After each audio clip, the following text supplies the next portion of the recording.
اور فرمایا کہ جب کوئی اپنے ہاتھ سے اللہ کے رضا کے لیے مال خرچ کرتا ہے تو اللہ اپنے دستے قدرت سے وصول کرتا ہے، اس کی آبیاری کرتا ہے۔ اس پہ جب حضور علیہ الصلوۃ والسلام نے یہ پیغام دیا زکوٰۃ کا، تو یہودیوں نے یہ رولا ڈالا کہ نعوذ باللہ ان اللہ فقیر و نحن اغنیاء، اللہ نعوذ باللہ بیکاری ہو گیا ہے اور ہم تو بڑے غنی ہیں، ہم سے اللہ پیسے مانگ رہا ہے، زکوٰۃ مانگ رہا ہے، یہ تو ہماری محنت کی کمائی۔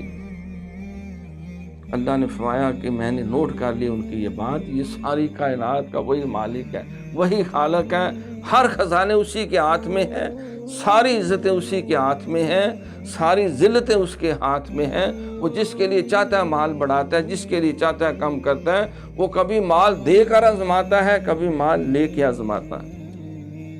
یہ تو زمین و آسمان کا مالک، یسبح لہ ما فی السماوات والارض،